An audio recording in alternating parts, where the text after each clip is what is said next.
ఈశాన్య బంగాళాఖాతంలో ఉన్న తుఫాన్ రీమల్ మరింత బలపడి ఆదివారం ఉదయానికి తీవ్ర తుఫాన్గా మారింది. ఈ క్రమంలో గడిచిన 6 గంటల్లో గంటకు 13 కిలోమీటర్ల వేగంతో ఉత్తరంగా పయనించి ఉత్తర బంగాళాఖాతంలో కొనసాగుతుంది. ఆదివారం మధ్యాహ్నానికి తీవ్ర తుఫాన్గా పశ్చిమ బెంగాల్, బంగ్లాదేశ్కు చేరువ కావడంతో ఆ ప్రాంతంలో గంటకు 95 నుంచి 105 కిలోమీటర్ల వేగంతో పెనుగాలులు వీస్తున్నాయి. పశ్చిమ బెంగాల్, బంగ్లాదేశ్ సరిహద్దుల్లో విస్తారంగా వర్షాలు కురుస్తున్నాయి.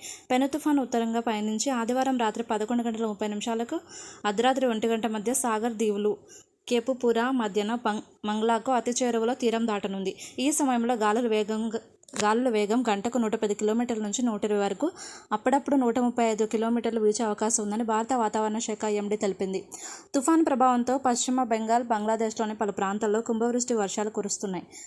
వాతావరణ నిపుణుడు ఒకరు హెచ్చరించారు. కాగా తీవ్ర తుఫాను ప్రభావంతో ఏపీలోని ప్రధాన ఓడరేవుల్లో ఆదివారం 2వ నెంబర్ భద్రతా సూచిక ఎగురవేశారు. తుఫాను ప్రభావంతో నైరుతి రుతుపవనాలు బంగాళాఖాతంలో మరిన్ని ప్రాంతాలకు విస్తరించాయి. కాగా రీమల్ తుఫాను ప్రభావంతో కాకినాడ జిల్లా కొత్తపల్లి మండలం పోలీసులు